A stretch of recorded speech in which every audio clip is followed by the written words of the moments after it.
Z napływających maili i wpisów społecznościowych wiemy, że jest wiele takich osób, które próbowały opanować programowanie w Arduino IDE i niestety poległy na tym polu.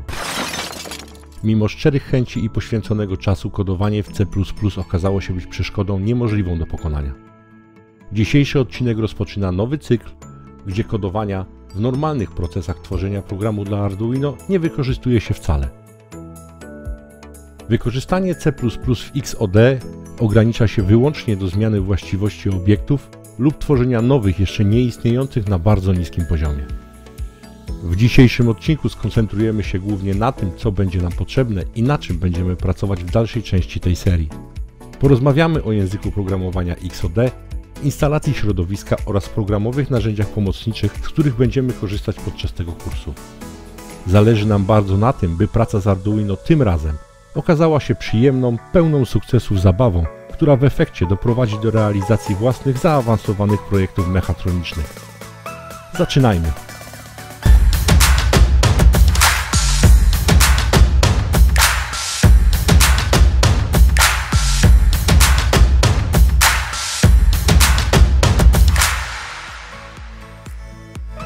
Jeżeli w wyszukiwarkę YouTube wpiszecie dzisiaj kurs Arduino, jest raczej pewne, że otrzymacie bardzo dużą ilość wyników zawierających tutoriale, instrukcje, a nawet pełne kursy.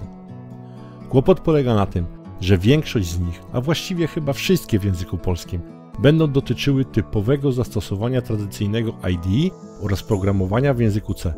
To, co ma odróżniać ten kurs od wszystkich wcześniej wspomnianych, to fakt, że nie będziemy Was uczyć języka C. Nie będziemy Was uczyć obsługi typowego IDE. Aby sprawnie działać i czerpać przyjemność z całego procesu nauki programowania obiektowego, będziemy potrzebowali kilku narzędzi programowych. Pierwszym i najważniejszym jest środowisko XOD. Środowisko dostępne na wszystkie wiodące systemy operacyjne, a więc Windows, Linux i macOS. Jeśli tego jeszcze mało, jest dostępne środowisko uruchamiane w przeglądarce internetowej. Choć trzeba nadmienić, że wersja dostępna przez przeglądarkę posiada pewne ograniczenia. Kolejnym programem, z którego będziemy korzystać podczas tego kursu, jest FreeSync. FreeSync w naszym kursie będzie pełnił rolę typowo pomocniczą. Będzie programem służącym do przenoszenia na ekran komputera schematów wykonanych układów w celu ich udostępnienia lub wykonania bardziej zaawansowanych wersji naszych projektów na płytkach drukowanych, czyli PCB. FreeSync to również oprogramowanie otwartoźródłowe, dostępne na wszystkie 3 wiodące systemy operacyjne. Twórcy projektu na swojej stronie proszą o niewielką dotację w wysokości 8 euro, która pozwala im na rozwijanie projektu, z którym, jak sądzimy, większość z Was już się zetknęła, przeglądając realizację projektów dostępnych w internecie. Wielu twórców korzysta z tego rozwiązania do przekazywania schematu swoich realizacji. Dla patronów naszego kanału przygotowaliśmy paczki gotowe do pobrania bez opłat. Podczas całego kursu będziemy korzystali z różnych dodatkowych małych pomocy programowych, które nie wymagają instalacji. Przykładem może być kalkulator rezystorów do wykorzystania z diodami LED. Takie rozwiązania będziemy Wam pokazywać na bieżąco. Rozpoczynając ten kurs, zakładamy, że masz podstawowe pojęcie o elementach elektronicznych. Potrafisz odróżnić rezystor od kondensatora czy diody LED. Jeżeli jednak nie czujesz się pewnie na tym polu, to polecamy jedną z najwspanialszych książek, z jakimi się spotkaliśmy podczas naszej przygody z elektroniką pod tytułem Elektronika od praktyki do teorii autorstwa Charlesa Platta. Dzięki tej książce w ekspresowym tempie opanujesz zagadnienia z zakresu elektroniki, które będziemy prezentować na ekranie, a co do których działania możesz mieć wątpliwości lub w ogóle ich nie rozumieć. W czasie całego kursu będziemy korzystać z płytek stykowych, Arduino Uno lub jego pochodnych, będziemy wykorzystywać różnego rodzaju sensory oraz elementy elektroniczne niezbędne do ich podłączenia. Linki do gotowych zestawów prototypowych z portalu Banggood.com, który pomaga nam w realizacji tego kursu, znajdują się w odpisie pod filmem. Na koniec tej swego rodzaju listy wymagań dodajmy jeszcze typowe Arduino IDE, które będzie potrzebne, jeśli będziecie korzystać z wersji przeglądarkowej XOD. To z powodu ograniczenia, o którym mówiliśmy wcześniej. Wersja internetowa XOD nie posiada możliwości bezpośredniego połączenia do Arduino. Wygenerowany kod trzeba będzie skopiować i wysłać w tradycyjny sposób.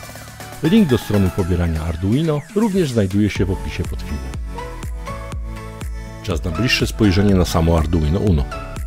Aby móc korzystać z jego możliwości, musimy w minimalnym stopniu zrozumieć, do czego służą poszczególne złącza i porty. Złącza zasilające. Złącze zasilania DC z angielskiego Direct Current, czyli prąd stały, służy do doprowadzenia zewnętrznego źródła zasilania o napięciu z zakresu od 6 do 12 V. Napięcie doprowadzone tą drogą zostaje przepuszczone przez regulator napięcia widoczny powyżej, który zredukuje jego wartość do 5 V. Duże rozmiary jak na element montowany powierzchniowo pomagają rozproszyć ciepło będące efektem regulacji napięcia przy dużych prądach. Złącze reset. Spełnia dokładnie taką samą funkcję jak przycisk resetu, który powoduje ponowne wykonanie programu mikroprocesora od początku. Aby zresetować mikrokontroler, należy na chwilę połączyć pin reset z pinem masy. Kolejne piny w tej sekcji są wyjściami regulatora napięcia 3,3 oraz 5 V. Mogą one służyć do zasilania niektórych modułów zewnętrznych. Dwa złącza, oznaczone GND, to masa układu o wartości 0 V. Odnoszą się do nich wszystkie pozostałe napięcia na płytce układu. Ostatni pin, V-in, jest dodatkowym wejściem zasilania dokładnie takim samym jak to omawiane jako pierwsze złącze zasilania DC. Pamiętajmy, aby nie przekraczać tutaj napięcia 12 V. Po prawej stronie u dołu prezentowanej płyty Arduino Uno widzimy 6 złączy analogowych. Złącza wejść analogowych mogą służyć do pomiaru napięć, których wyniki będziemy czasem wykorzystywać przy tworzeniu naszych programów.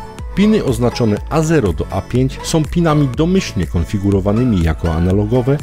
W razie potrzeby można je przekonfigurować do pracy jako piny cyfrowe wejścia lub wyjścia. Złącza cyfrowe. Piny oznaczone od 0 do 13 są cyfrowymi złączami wejścia lub wyjścia.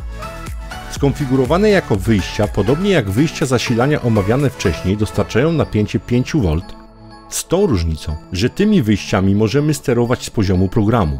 Aktywując wyjście, dostarczamy na nie napięcie 5 V. W stanie wyłączonym napięcie na wyjściu równe jest 0 V. Maksymalny prąd na tych złączach to 40 mA. Zaleca się jednak, aby nie przekraczać tutaj 20 mA w cyklu pracy ciągłej. Zwróćmy uwagę, że niektóre złącza oprócz cyfr mają jeszcze dodatkowy opis lub znaczek tyldy wężyka. Do znaczka tyldy wrócimy w jednym z następnych odcinków. Dotyczy on pewnej istotnej właściwości zwanej po angielsku Pulse Width Modulation, w skrócie PWM, i wymaga oddzielnego szczegółowego omówienia. Obok pinów cyfrowych 0 i 1 widzimy opis RX i TX. Są to skróty angielskie słów Receive i Transmit, stosowane tam, gdzie następuje przesył danych. Oznaczają analogicznie odbiór i nadawanie. Opisy dotyczące przekazu danych zostały tutaj umieszczone, ponieważ piny 0 i 1 mają pośrednie połączenie ze złączem USB. Będziemy unikać stosowania tych pinów w naszych projektach. Powodem jest kolejna istotna funkcja, tym razem w samym XOD, z której będziemy korzystać dla przedstawienia niektórych odczytów na ekranie w czasie rzeczywistym. Złącze ICSP, port szeregowy służący do programowania płyty z pominięciem połączenia USB. Nie będziemy go wykorzystywać. Port USB.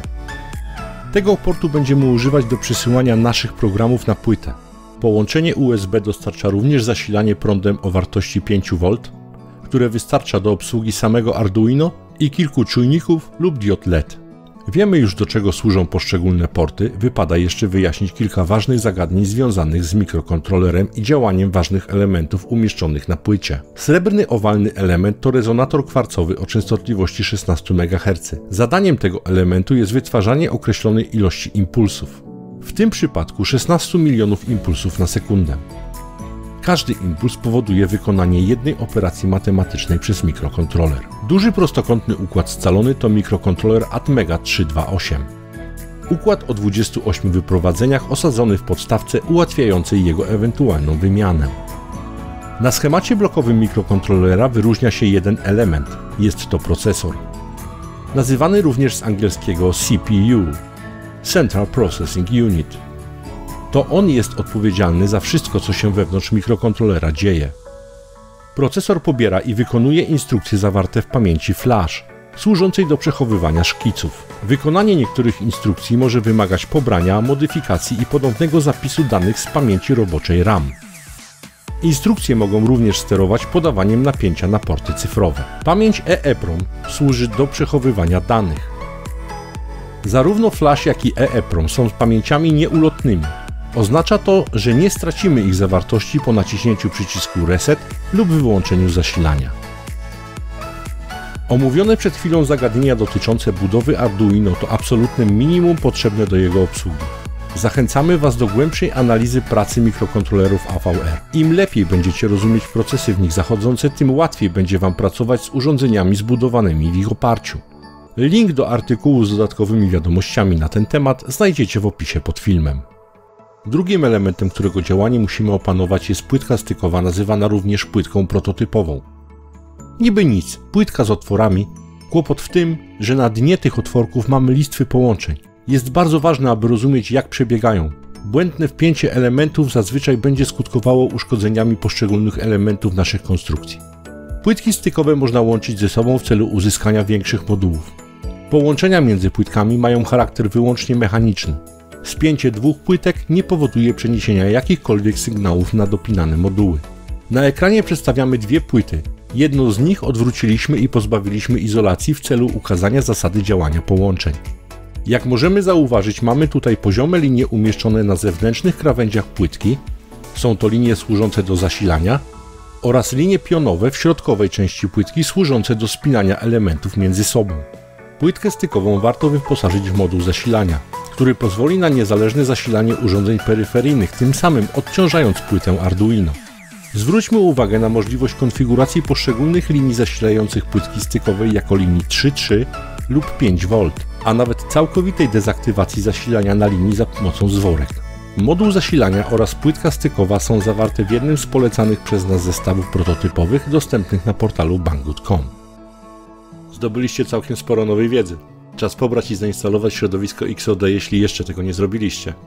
Sam proces instalacji nie jest niczym niezwykłym, dlatego nie będziemy tracić czasu na jego omawianie. Uruchamiamy środowisko. Na ekranie po uruchomieniu środowiska powinien wyświetlić się patch o nazwie 001 Hello. Jeśli tak się nie stanie, należy z menu Help wybrać Open Tutorial Project.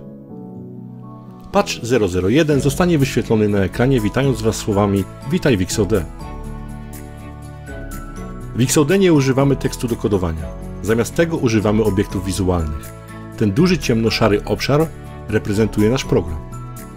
W oryginale obszar ten nazywany jest patch, czyli pole. Patche w XOD IDE są jak dokumenty lub pliki źródłowe w innych językach programowania. Kilka powiązanych patchy tworzy projekt. Po lewej stronie znajduje się lista patchy pogrupowanych według nazw projektów lub bibliotek. Lista nazywa się przeglądarką projektu. Pierwszym elementem listy jest projekt Welcome to XOD. Rozwijamy projekt klikając go. Jak widać, projekt składa się z wielu patchy. W tej chwili jesteśmy w patchu 001 Hello. Przejdźmy teraz do patcha 002 Simulate. Klikamy dwukrotnie, aby go otworzyć. W dalszej części kursu będziemy uruchamiać programy na prawdziwym sprzęcie, jednak na tym etapie użyjemy trybu symulacji, który pozwala na uruchamianie programu bezpośrednio wewnątrz IDE. Funkcja symulacji przydaje się bardzo podczas testowania koncepcyjnych rozwiązań, śledzenia zachowania sprzętu lub po prostu do zabawy. Nauczymy się teraz, jak uruchomić nasz program w symulatorze. Z menu wybieramy Deploy, czyli wdrożenie, następnie Simulate, czyli symulacja. Zwróćmy uwagę, że został otwarty nowy patch w specjalnej zakładce Debugger, a node oznaczony do tej pory opisem Watch ożywa, pokazując aktualną wartość licznika. Aby zakończyć symulację, naciśnij przycisk Stop lub zamknij kartę debuggera. Symulację można uruchomić również jednokrotnym kliknięciem ikonki Gamepad umieszczonej w prawym dolnym rogu okna IDE. Kilka słów wyjaśnienia odnośnie słowa debugger, które jeśli mielibyśmy je tłumaczyć wprost na polski, musiałoby brzmieć odpluskwiacz. W języku angielskim pisane i wymawiane słowa zmieniają swoje znaczenie w zależności od kontekstu. Podobnie jest w tym przypadku. Słowo bug oznaczające pluskwę w kontekście programowania oznacza błąd. Idąc tym tropem, łatwo się domyślić, że słowo debugger musi oznaczać narzędzie do wyszukiwania i likwidacji błędów w oprogramowaniu. Omówiliśmy dzisiaj wiele nowych zagadnień związanych z samym Arduino Uno, jego działaniem i zasilaniem. W końcu uruchomiliśmy wspólnie pierwszy program, który choć jeszcze nie napisany przez Was samych, dałby się skompilować i wysłać na pokład Arduino. Kończąc dzisiejszy odcinek, zapraszam Was na naszą stronę internetową. W dziale Download znajdziecie pliki, o których mówimy w naszych filmach.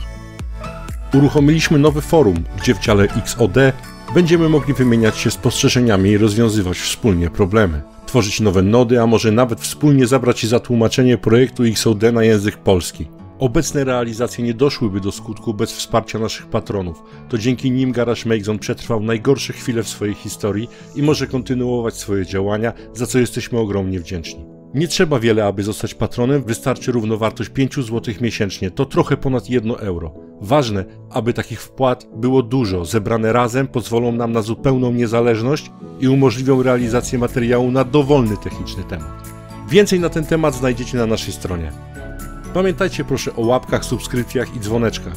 Będzie nam miło, jeśli dołączycie do naszej społeczności rozwijającej własne projekty. Zapraszamy na kolejne odcinki, do zobaczenia wkrótce. Cześć!